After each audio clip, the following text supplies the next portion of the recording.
FM2.0. I am the Don, and with me is Tina from Press Play. Hi, Tina. Hi. Hey, everybody. And we're very honored to have the great Tracii Guns of LA Guns here with us. How you doing, Tracii? I'm doing great. Thanks for having me on, you guys. Absolutely. You know, I want to start with, because there's some familiarity. You know, when you think of, we've talked to like Rudy Sarzo and so many artists in the past that came from LA, the LA scene. You're right there in the midst of all that Sunset Strip stuff, right? Yeah. And I played with everybody. Played with everybody. Now, Tina, you lived around there for a while. Yeah, I'm an LA girl myself. I love LA. I'm in Indiana right now, but yeah, LA has got my heart. So yeah, me too. Where are you at exactly? Like, or not exactly, don't tell me exactly, but roundabout.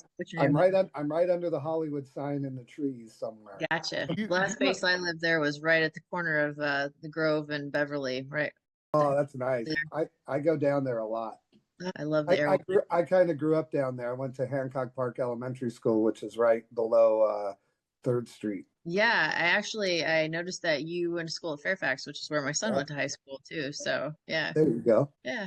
What I wanted to do, because Tracii, our show, and we're going to get into Leopard Skin, because, you know, first off, the opening track of that thing is phenomenal. Oh, thanks, man. I'm dead serious. And that's the thing we want to highlight, because the whole reason FM 2.0 got created was Dean. You know, we all know about the bands we grew up with and loved. I mean, LA Guns is one of them. And they'll put out new music. And the problem is the current record industry, the way the music and media is set up, they don't push the artists, the legacy artists that are still putting out incredible, right? And Dean one day was doing a thing, and he went back and he found Patti Smythe put out an album in 2022, and it was incredible. We didn't even know. Right. So here we are. We get to you, and the beauty of that you get to have is you still have your singer. That's right. I mean, that usually doesn't happen, and he still can belt it out. Yeah. How does he take care of his voice like that after all these years? It's a very definite thing. When we put out Cocked and Loaded, like, 100 years ago, we had put together a really long set list for the first couple shows. And we were basically playing the first record and Cocked and Loaded. And he lost his voice after the second show, and we had to cancel a couple shows. And we brought out a guy from New York. I don't remember the guy's name, but he made Phil a warm-up tape. And so Phil's used that ever since. And then kind of fast forward to like 3 or 4 years ago, Sebastian Bach gave Phil a warm-up tape from the same guy. So it was kind of like a newer tape. And that's what those guys do, and Phil's really good about it. He does the tape every day, even when we're not playing. And then after a show, he won't talk, all the way until he's had a full night's sleep. So he takes really good care of his voice. That reminds me of the time, one of my favorite all-time vocalists, Jeff Tate of Queensryche, right? That was right. And I'll never forget, I got to do a meet and greet, and I'm all nervous to talk to him, but he can't say much. He's got to rest his voice. So that's right. Awkward. Like, you feel like he's blowing you off, but he's like, no, he really can't talk. Right. Yeah.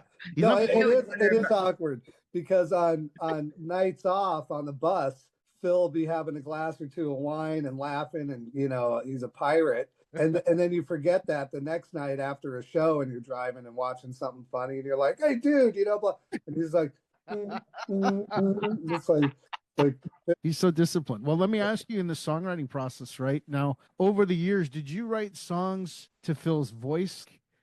I'm going to write this in his range, or was it just some dynamic that you two had that it just happened organically? You didn't really have to write in a certain way. Yeah, we really write separately. I don't think about him at all when I'm writing.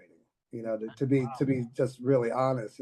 That's awesome. Because the music at LA Guns has to stand alone without lyrics, without vocal melodies. So like in the early days, he would literally say, what am I supposed to write to this jazz? It was like a running joke. And I go, oh, you'll figure it out. And he always has. He's always, and he would tell you, but he's not taking interviews this year.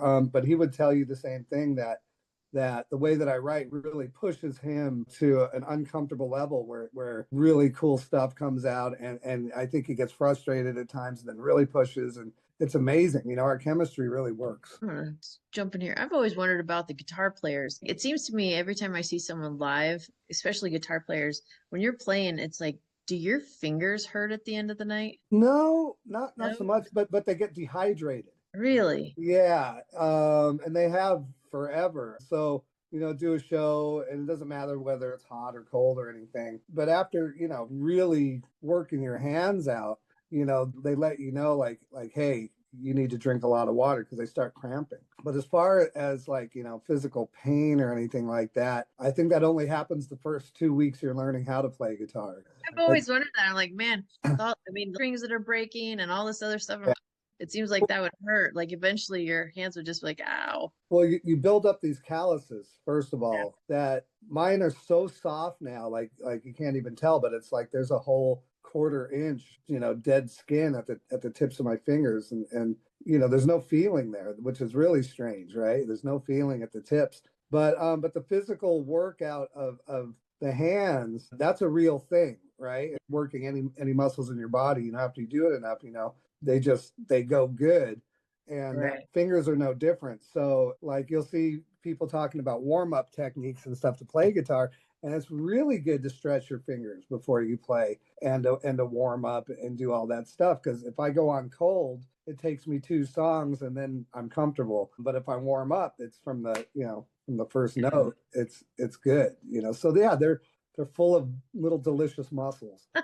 It's just something I've always wanted to know. I think it's pretty amazing what you guys do. Guitar players are fascinating. More so to me, the vocalist, just simply because I've tried to play guitar and no.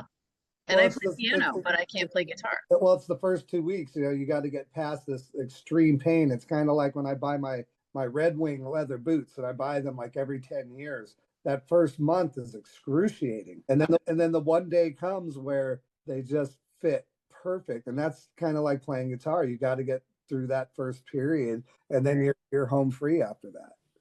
Again, the album coming out, what's the official release date? April 4th. Oh, the day before my birthday. Nice. So happy birthday. And then April 4th is next Friday, a week from today. Next Saturday, I turn some age. You're at that. You're 29 again, Don. Yeah.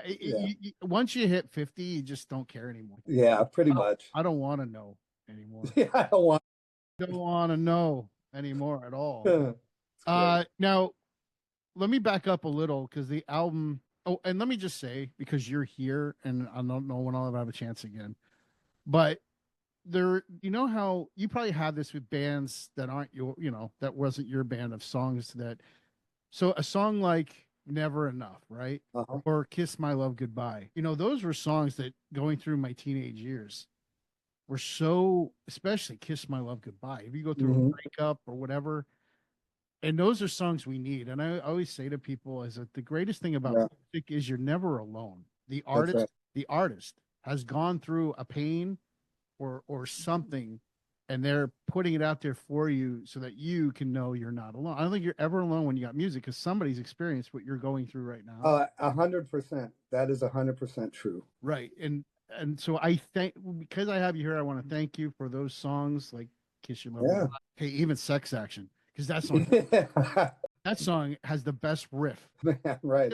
But those are songs. And so how about yourself? And then I want to talk about Black Diamonds, but for you, what's a song for you that wasn't one you were a part of from another artist that really affected you? Man, I mean, the list goes on and on. When I go through a breakup or something, the first thing I listen to is like Elton John and there's some Marty Robbins, El Paso. That's some stuff I didn't think I'd hear from Tracii Guns. That's fun. Yeah, Marty Robbins, look at that. Yeah, Linda Ronstadt. There's Linda. I love Linda Ronstadt. Oh. Yeah, there's some really good suicidal music out there, and I think I've found all of it. And that's why LA Guns is really good at writing suicidal lyrics and songs and sound. Not on this record so much. I think we only have 2 songs that are a little suicidal. Just be in the right headspace, people. Warning. Be in the right headspace when you listen to the song. But you know what? It's like you have 2 negatives equal a positive. I know me when I'm going through a heartache. If I listen to a heartache song, I heal from it. Yeah, it scratches the itch, it kind of. I like that. It does. It's therapy. Music is therapy. Yeah, since we're on our song stories here, Don, what's your go-to suicidal song, as Tracii would say? What's a song that affects me that oh my goodness. I think no wonder I put Tracii on the spot because there's so many that you heard. Now, if you're talking Elton John, right? Yeah. Just for me, for songs he's written, like "Sorry Seems to Be the Hardest Word." Yeah. Is one of those that when I put that on, it's a sad, sad situation. Oh. And there's another one, Someone Saved My Life Tonight. Oh my God. Yeah, that is a good, it's like no bueno. Yeah, and you could picture yourself like in this like, you know, kind of dank, you know, cheap hotel basement, you know. Yeah, no, Elton has always delivered that melancholy thing that we're also unfortunately addicted to. Yeah. I What could throw about you? for a loop. What about you, Tina? You ready? Read 'em and Weep by Barry. Wow. Deep. That's sophisticated suicide music. If you haven't listened to it, I highly recommend it. I'll tell you what, that guy, when he said, I write the songs, he meant it. No doubt about it. I've been known to turn to Barry Manilow. I love me some. But I also love Metallica and Megadeth. So there you go. Of course, you know. My playlist is ridiculous. It'll go from LA Guns to Phantom of the Opera. I have a very small collection relative to most music fans. You know, I think I have like, you know, I'm going to be very conservative here. And there's like probably 30 artists that I really like and love and feel close to. And that's all I've listened to my whole life. And it's very rare that a song or an artist comes out in the last 20 years where I'm like, wow. You know, is one of my questions for you actually today, Tracii, because we do like the song story questions that you find in the app. And, you know, we like to get artists to answer them so that, you know, your fans can go, me too, right? So one of the questions I had written down for you, and usually I have cards, but I'm somewhere else today. So what is the latest band that's like really rose to the surface for you, like that you're into, new band? Trying to think. I mean, you know, the Ting Tings. The Ting Tings? Yeah, maybe the Ting Tings. I have to go. Now I have to go and I have to listen to the Ting Tings. Oh, no, they did that song. That's Not My Name. That's not my name. That's not my name. That's not my name. Yeah, that was 25 years ago. That tells you. I will tell you this. Somebody put on Post Malone's new country record. Mm-hmm. And I really dug it. You know, but there was nothing on it that made me, you know, a week later go, oh man, you know, I gotta hear it, you know. Yeah. But I really dig, like I don't know if you guys know who Greg Koch is, but he's a guitar player from like Wisconsin. And I like seeing him live because he throws out things in he's a power trio and he doesn't sing much. So it's a lot of kind of instrumental, but he throws a lot of Zeppelin and Hendrix and stuff into what he does. And that's really entertaining for me because he's just such a cool swagger guitar player. We're the same age, you know, we're both born in 66. So we have the same taste, you know? Right. And so I've only seen him play once, but I watch him like a hawk on Instagram and we're trying to put some shows together right now, actually. But like, you know, he's really great, but you know, it's just that thing. I mean, I'm sure, oh, you know, you're going to laugh your ass off. Beat, and I don't know the name of the song. Yeah, a whole lot of money in this motherfucker. Yeah, that's a great song. Like I listened to that on repeat for a month. My girlfriend wanted to strangle me. Well, how interesting that you have a song on the upcoming album called Lucky Motherfucker. Yeah, Lucky Motherfucker. Look at you getting inspired. And that's about us. That's about the band. Really? About your good fortune? Yeah. When you think about it, how many, we all know by name, many of the bands that came from the Sunset Strip. How many do you think we didn't know that played and no one ever knew of them? Well, I wouldn't say hundreds. I would say, you know, because the bands that were really there that stuck around for longer than, you know, let's say 5 or 6 months, you know, everybody got a shot, you know, and so I think that, you know, maybe 60, you know, maybe 60 bands, and I couldn't name them all, but I kind of, that seems like a reasonable number. Was the Secret Sauce back then also an A&R person? Somebody coming out and saying, oh, this is the band and bringing it to a label? Was that really what? Well, that was part of the process. So, you know, but the bands that were packing shows out on their own before social media and all that stuff, right, those are pretty safe bets, you know, because if, you know, you got a band that is different enough and people gravitate toward it, even though there's a big scene, you could tell by the enthusiasm and who people were talking about, because within a scene, that means everybody's hanging out with everybody. And Right. and the bands that everybody were talking about, those are the ones that are kind of still around. Which brings me to another question. I know one of your albums was Hollywood Vampires. Does that have anything to do with our traditional Hollywood vampires from the Rainbow Room? Is there a connection? Yeah. That's where we took the name from. Yeah. And then Alice went and started a band called Hollywood Awkward. Are there any arguments over that name? No, it's great. I mean, it kind of speaks for itself, doesn't it? It does. I mean, if you've ever had the opportunity to go up there and be in the lair itself, it's it's underwhelming, as you know. Yes.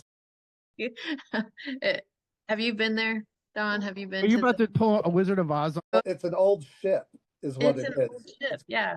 It's like an And- old, and it's very small. The room is probably like a 5x8 with a couple little tables in it. Yeah. And usually, there's usually some pretty shady characters in there. I think last time I was in there, I was asked to do some coke with the creators of, it's not Ren and Stimpy, it's like the new version of Ren and Stimpy. Oh, I don't know.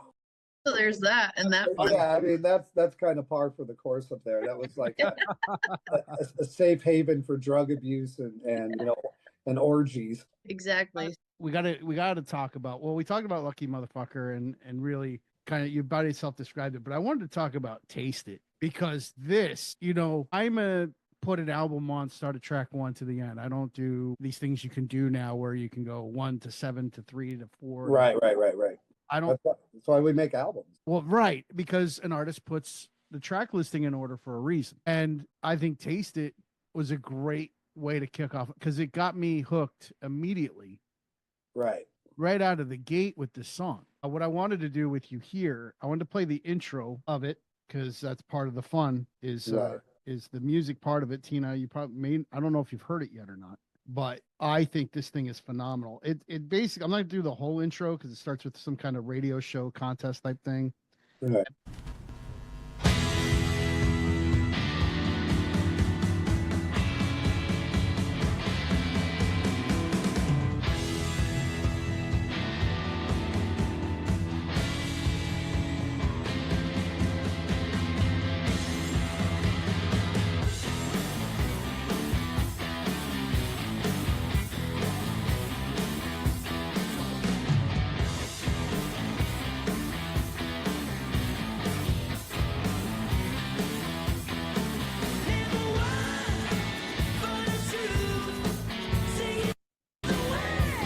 But then, what you're gonna see me now is skip ahead right here. Hold up. To get to the bridge. Okay. Pulled out, but right there, Tina, what'd you think of that riff right there? And that kick Oh, ass, I love it. right? It's an ass whooper. It really Feel is. that, Tracii. What's it? The sugar mill in the valley. Gotcha. This should be part 2. Let's see. There it is, the Pepto. Go ahead, Tina. One of the things we asked everybody that we get to sit with is, well, actually, there's a couple things. First one is, I need to know, inquiring minds want to know, what is the first concert you attended? Jackson 5 with Earth, Wind, and Fire opening at the Forum when I was 6 years old. My mom went to the Jackson 5. That was her first one, too. They probably were there together. Yeah. Because she was in Fort Wayne, Indiana. Okay. My dad was in California. My mom I was in see. Indiana. And the Jackson 5 were from India. Gary. Gary, Indiana. Yeah. Don, what's your first concert? Wait, who else was with the Jackson 5? Earth, Wind, and Fire Oh my God, I love was that. the support band. Yeah, that was something else, man. I still remember during the Jackson 5 when they did Dancing Machine. There and we were so far away, all I could see was their legs, and they looked like rubber. It was amazing. That's fantastic. The thing that about Earth, Wind, and Fire is I've had the opportunity to talk to Bill Champlin before. Oh wow! And because he co-wrote with David Foster After the Love Is Gone, and to hear him talk about how that song came about, and something happened along the way. Most people thought that was going to be the chorus. And they went, Right. no, that's the pre-chorus, and then it became the love is gone. Well, that's kind of a secret thing. It's always been there is 2 choruses, and then, you call it the B chorus or the A chorus or the B section. And, if you've got a song that you feel really has that kind of appeal, like, kind of a sing-along song, well, add something else to it that you can sing along to as well. And then you're doubling down on your odds, like, hey, and when I was playing with Nikki Sixx, we talked about that a lot, where I would come up with these riffs, and then we would just, Nikki would come up with like a great chorus, and then we'd come up with something else as well. And it's impact. It's nice for the listener. Oh yeah, that's a beautiful thing right well there. I mean, there's no formula, just be, whatever you do, just be great at it. And my first concert was Chicago and the Beach Boys. Wow, talk about great. Speaking of Bill Champlin, I love the Beach Boys. Pet Sounds will be forever one of those on an island somewhere. Of course, that's one that, if you have to have only 10 records, that has to be one of them. Has to be in there, right? Mm-hmm. Yeah. Tina, you have another question before we let Tracii go? Yeah, one more question. By the way, my first concert was Kiss Crazy Nights. Nice. Kiss that was without their makeup, though. That was without their makeup. I was 13 years old and I snuck out of the house to do that. Bad girl. That's the way to do it. Okay, so the next question is kind of along the same lines, but like, what was the first piece of music that you purchased? Like, you went out and you bought this album or this cassette or whatever it was. What was that first one that you just had to have? Do you remember? I had been given some records when I was, 11, 12, and Physical Graffiti was one of them, and some stuff that I really liked. People knew that I liked that music. But when I went with my first $8 to buy an album, I didn't know what I wanted. And I bought Motorhead No Sleep Till Hammersmith, which is a live record. All high end. It was just a mess. I'm used to listening to these well-produced albums. And I put that on and I was so bummed. I was like, no. Then later I ended up loving it. But at the time, I wasn't ready for that. That's something, I don't know if it's a song story, Tina, but it's something we got to ask an artist. Not Tracy's answered enough questions, but one I want to ask is that the band that changed for you that you didn't like at first, or an album that you hated, then you revisit it 2 years later, it becomes one of your favorites. And yeah, that's actually in your song story. It is in there? Yeah. Because I said that one band that I couldn't stand in the beginning that I actually appreciate now is Dave Matthews. I couldn't stand it when it came out at all. I still can't stand it. I liked it when he first came out. Can't stand him now. The opposite for me is true on Bruce Springsteen. Hated him as I was growing up, but now I understand it. Right. I'm with you on that too. Well, and real quick, before you go, Tracii, I just want to say on Black Diamonds, because we keep saying Zeppelin. Opening track, You Betray, really has a Zeppelin vibe to it. Oh, yeah. I mean, that's a straight cross between Immigrant Song and the Wanton Song. But, absolutely. But I have a way of sneaking that style onto most of our records. It's such a specific thing. Whitesnake did something like that. But yeah, it's like paying homage to. No, it's stealing, and I love it. All right, we'll say it. I do it our way, and and I mean, I'm not proud. It's like, I take the best shit when it's warranted, when I need it. Not for nothing, but they've been accused of that too. So you think? Like, what Stairway to Heaven? One of them. Yeah, but I did a seminar on that, and you did? And it's obvious, right? But in musical terms, Page was very clever. It's only the intro. The intro. And this is why Page is clever. The Randy California version of Taurus, the only thing that descends is the bass line.